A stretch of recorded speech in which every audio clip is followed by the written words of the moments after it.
you're watching the On-Demand Business Expansion in Asia podcast. We discuss all the issues concerning business expansion of companies from the United States and Europe and Asia Pacific. Our main goal is to find the best solutions which Western companies may use relatively quickly and cheaply for starting their sales process overseas with no need to come to Asia personally or open offices, finding representatives, and so on, old-fashioned stuff. If you ever consider entering Asian markets, join please our fascinating journey, find all the answers on your questions, and start expanding your business in Asia. And let me kindly remind our guests, today we are joined with Raymond Mak, the co-founder and CEO of WeExpand Hong Kong. Raymond, great to hear you on. Hello. And Eric Lowe, the business process analyst, advisory consultant, Hong Kong. So Eric, great to have you on. Hi. So gentlemen, today we are about to discuss a very important thing. It's entitled The Ease of Adoption of Innovative Technology Solutions in Hong Kong, Asia market for overseas companies. So we're going to talk about innovations in the old-fashioned sales process. We don't forget to remind about that. And the main question we need to find an answer is how do overseas companies or startups find their market in Hong Kong, Asia? And let me start with the first question. I would say I'd love to break myths about business, for example, in overseas business. And let's break the first myth, Raymond. It sounds like Asian markets are super competitive. More than 4 billion people are living in all the Asia. And do Western companies have any chances to enter Asia and find their niches? And for example, may you mention 3, 4, 5 niches which are suitable for Western companies right now, and they should try it right now. So Raymond, please answer this question. Yeah, I think I can answer this question by telling you a real example.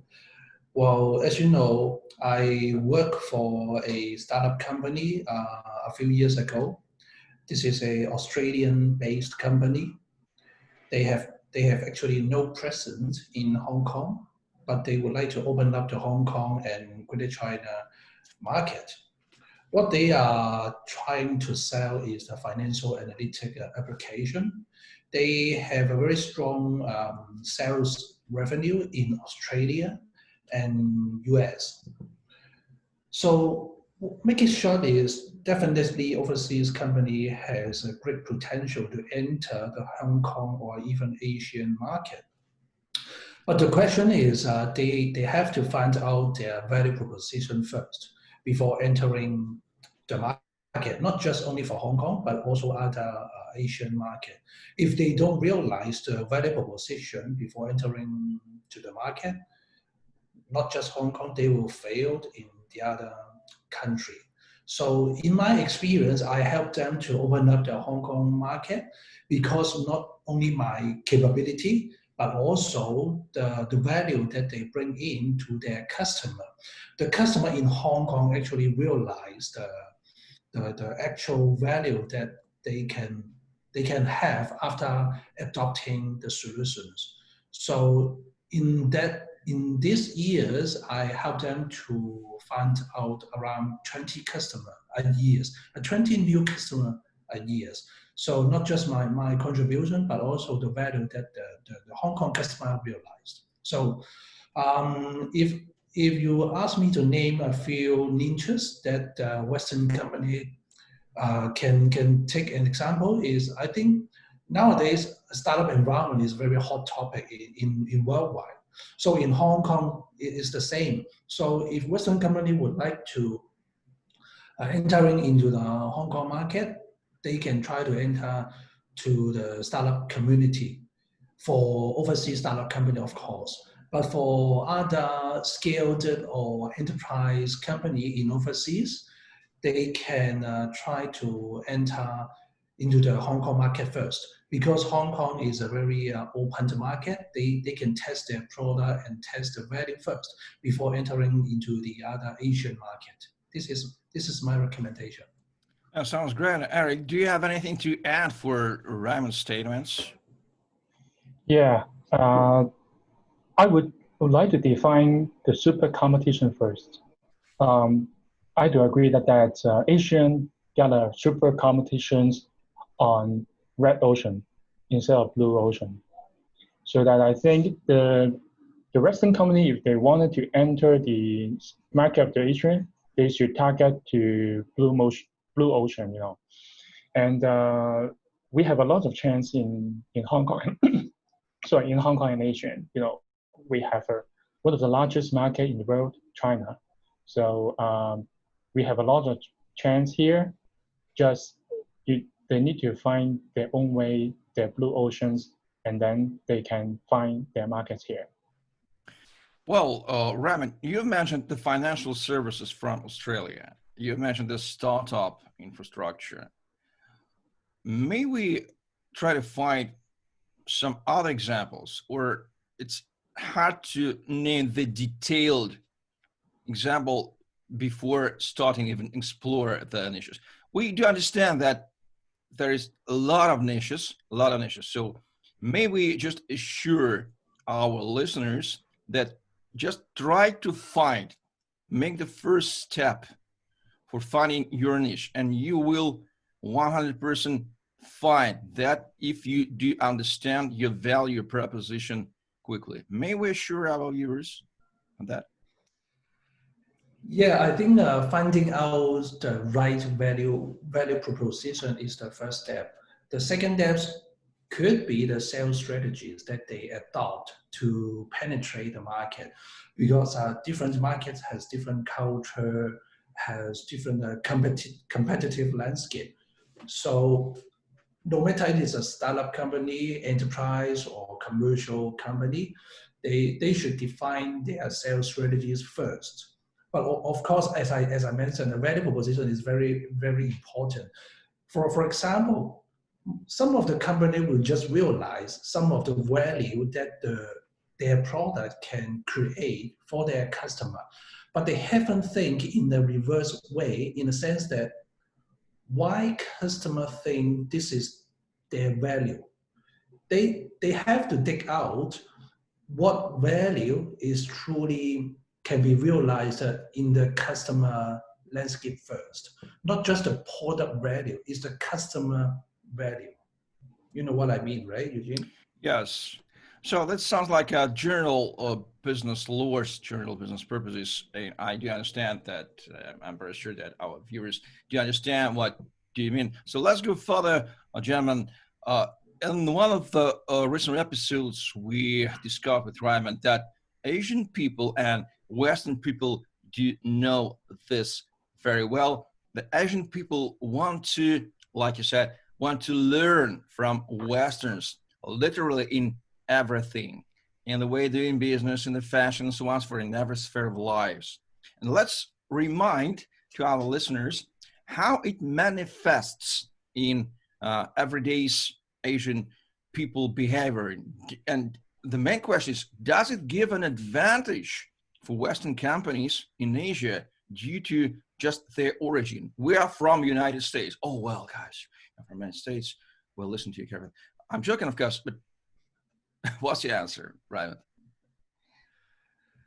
I actually discussed this topic in the previous episode. My question is very simple. Yes, you can see a lot of things that are very similar to Western culture.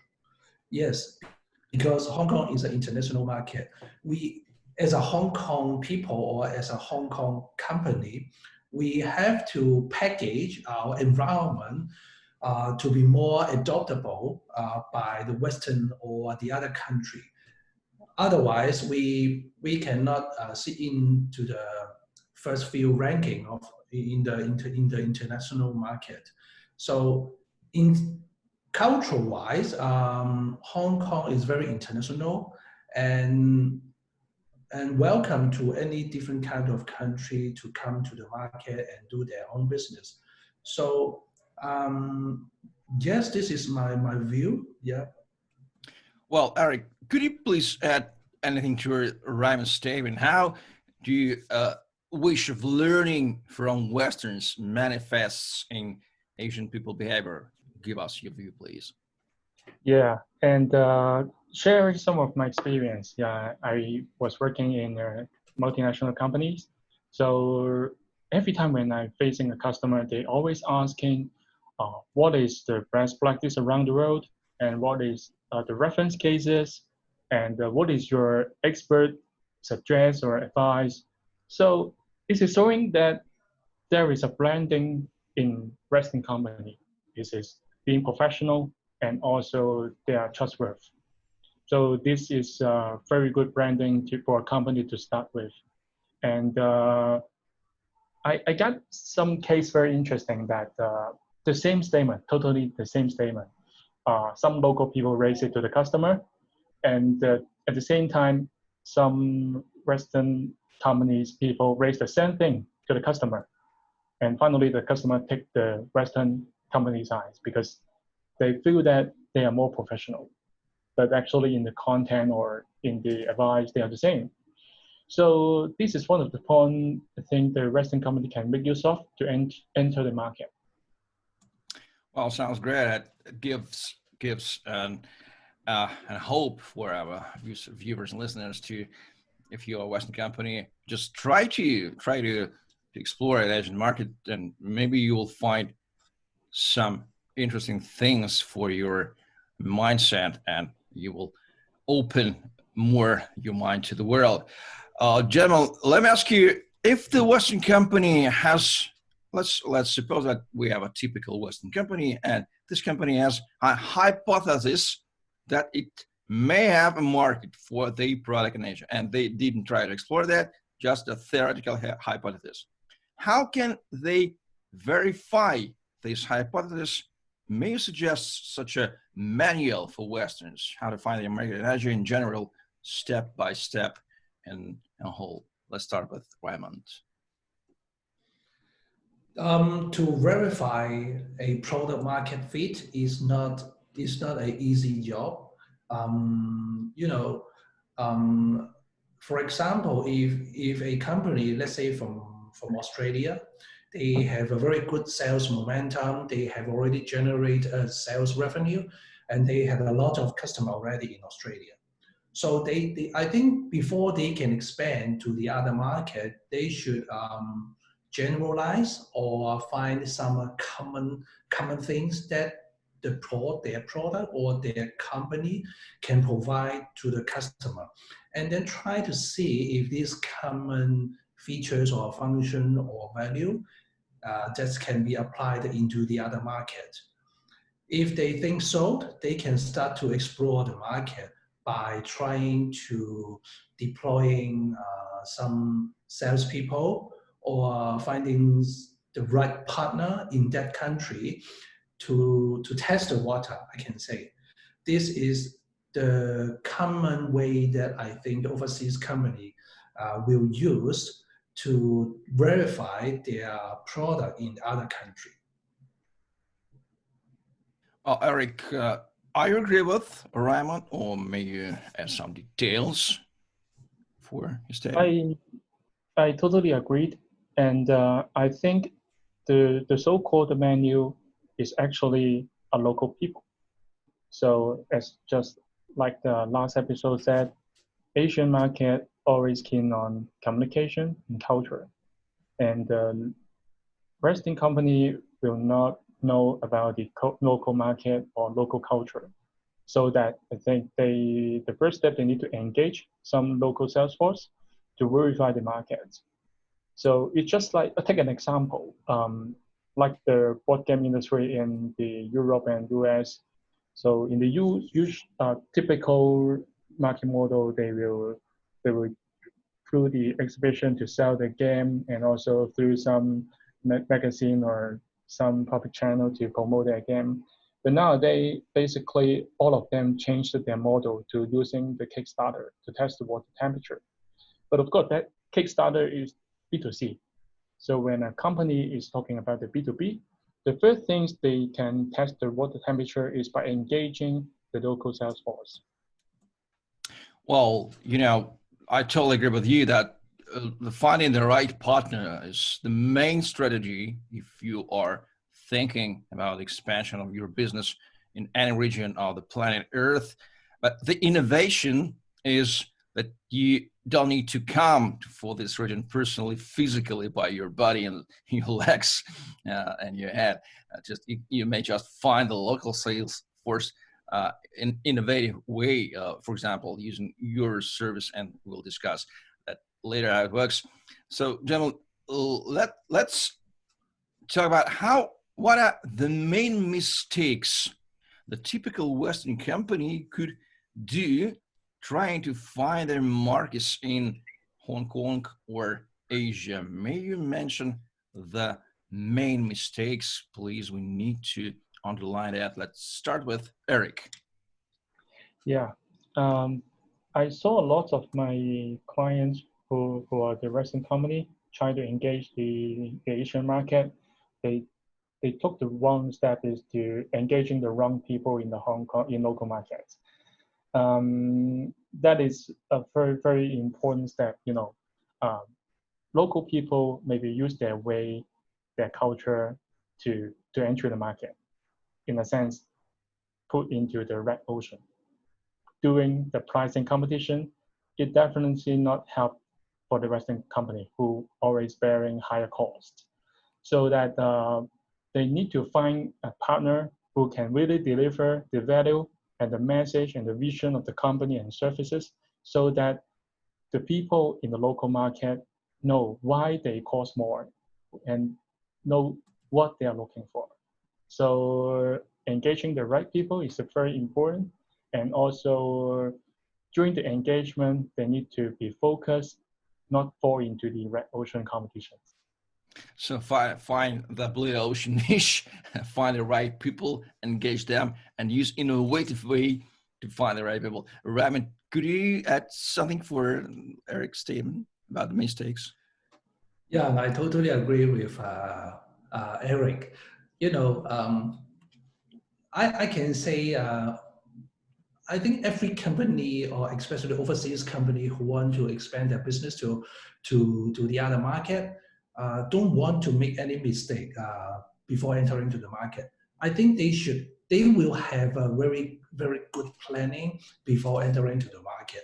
So I think I can try to rephrase the mistake wording to challenge that they are going to face when they entering into the market. Because as Eric mentioned, people engagement is very important. Just for example, if they want to expand to the market, they would like to hire a salespeople, for example. They may find a recruitment agency to interview the people. But honestly, how many times you could interview a salespeople?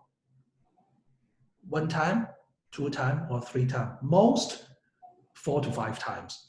But during this interview process, do you really understand this salesman? I don't think 100% exactly understand the salespeople.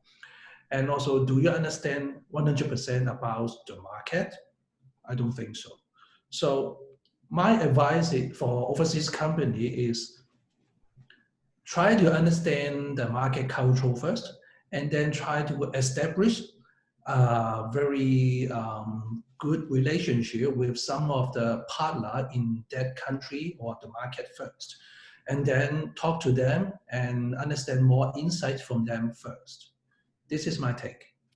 Well, thank you for mentioning two major segments: right market and right partner, local partner. So, ladies and gentlemen, please note these two distinct things. So, gentlemen, it's not accidentally that we are recording this podcast with you, Hong Kongers, because Hong Kong is originally Chinese, ethnically Chinese territory, but it has up to 2 centuries of strong British past. And for my opinion, as I studied the history of Hong Kong is perhaps the best point on the map of the Asia for Westerns to start expansion in Asia, because you Hong Kongers understand Western culture like your native culture, and you, Hong Kongers, understand the Chinese and Asian culture like your native culture.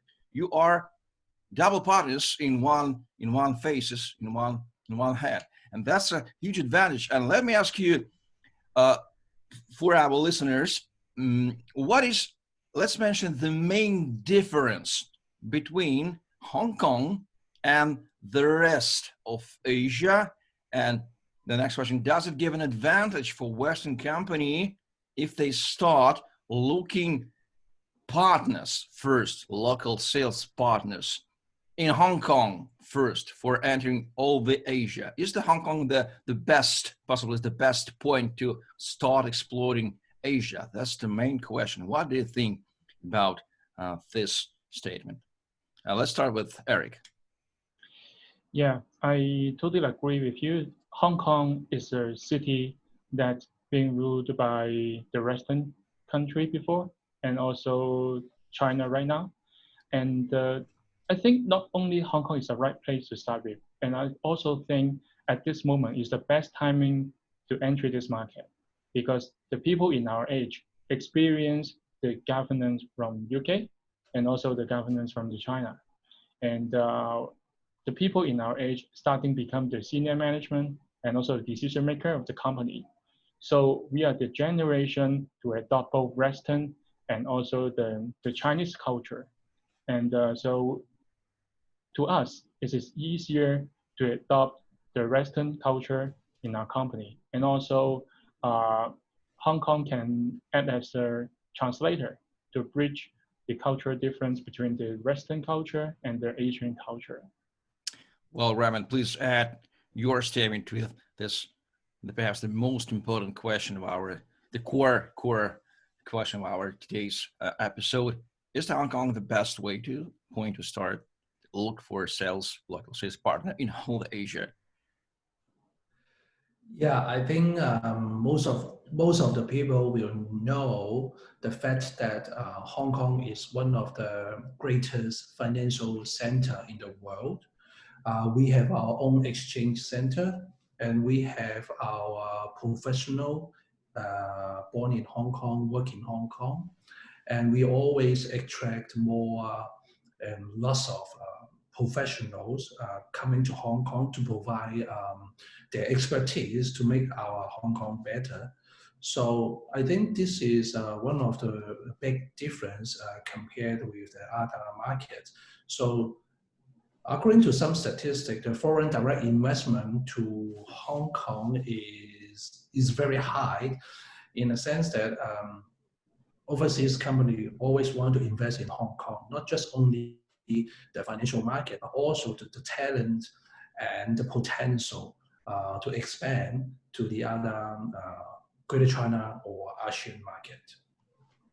Well, gentlemen, discussing the points of starting to looking for parties in Asia, I should have asked you the next question.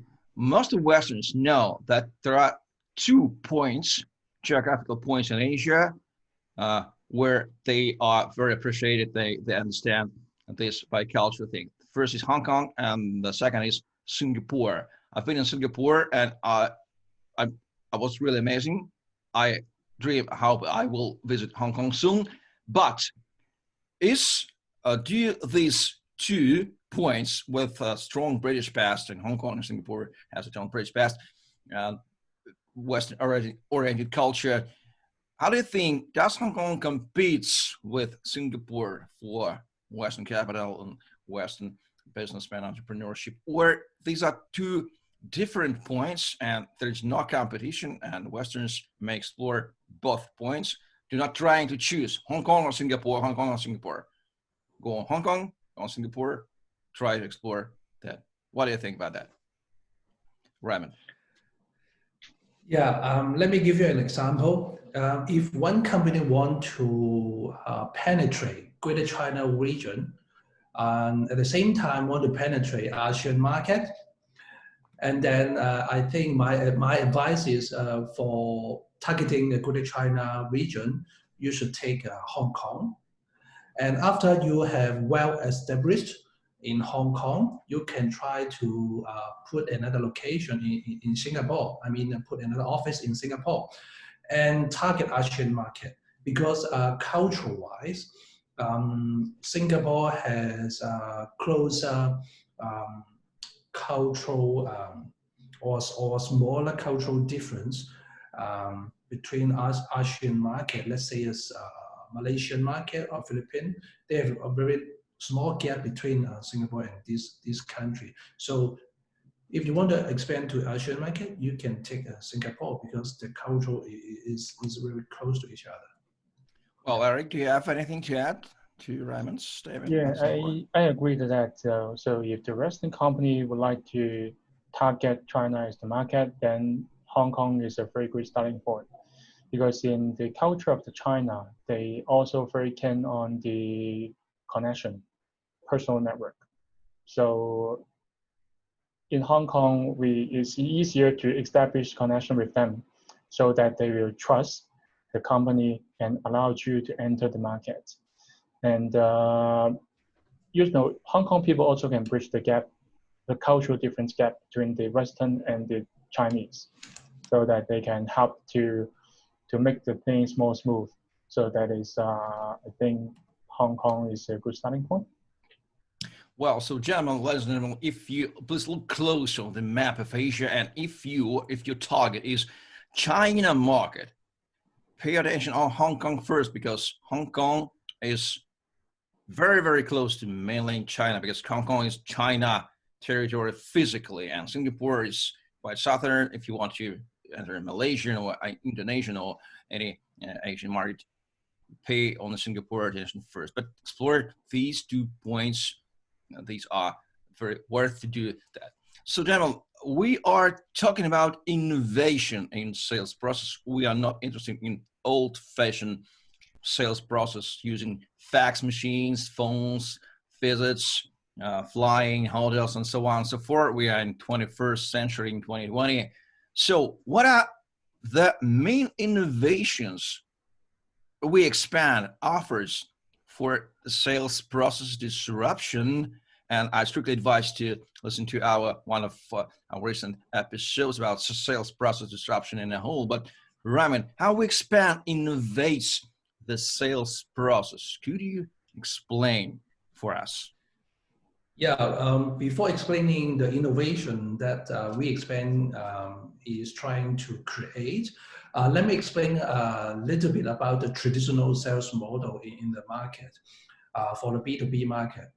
In a traditional sales model, company who want to expand their business by, let's say, doing telemarketing, and also arrange some marketing campaign or build some partnership. Most recently, some of the company will use a social media platform to promote their brand, their product. But this kind of traditional sales model may not be the most effective way, because one of the things they actually ignored, the things is the customer relationship. Some of the statistics told us referral business is the king, because if you know someone who would like to buy something, then you just refer this customer to the company. The successful rate is relatively high, you know, right? So what WeExpand is trying to disrupt in the sales industry is we are trying to help the company to build a sales opportunity network, which is a network of people around you, around your friends, around your partners, and you are trying to combine these people network all together and then own the network. And then you can try to promote your company products into this network. And then this network will try to help you to refer your product, your company, to any customer that who need your product, and then they will get some referral reward, like cash, something. So in our platform, we are trying to help them to build this network. And at the same time, we are also offering a mechanism that helped the company to build their on-demand virtual sales force by inviting some of the um, good performance salespeople in your network into their virtual team. And obviously, we also provide a mechanism that if you find that this kind of salespeople doesn't work out in any time, maybe after a few months, you can deploy another new set of salespeople for your sales force in that market. That is the innovation that WeExpand trying to deliver. Eric, do you have anything to add to some details for Raymond? Yeah, sure. And besides to form a virtual sales team, I also think the online platform can help to engaging the sales force in earlier stage. You know, when the companies enter the market, they need to know the market, know the people, so that they can do the adoptions to adopt it to the local market and sell it. So in traditional way, they need to build a sales team, they need to build a local office, they need to start from scratch, which take a lot of course there. And also, you know, if I'm a salesperson and I would like to work with your company, of course I will say something good about your company, your product, but not the truth about the market. But if you're engaging a sales network, it's different story. I work for my own, so I will talk about what is the market's needs, what you should provide, what you can help me to make the offer. So this is the difference.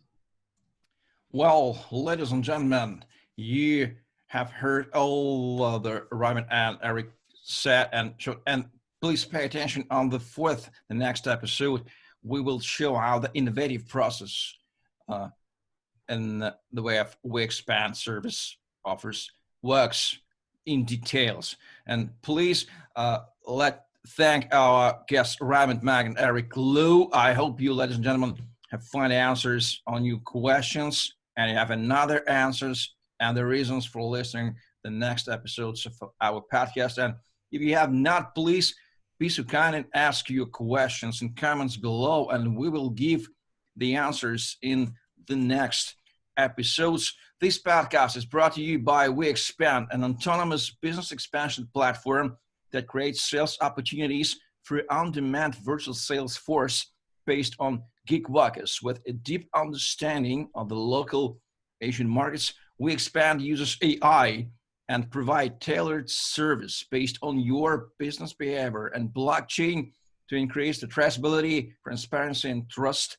between businesses and salespersons. Go to weexpand.co, link below, register your company, and find your first remote local salesperson in Asia. I am Eugene Romanenko, aka CryptoMC, the communication facilitator in the blockchain world with an in-depth knowledge of the Austrian economics.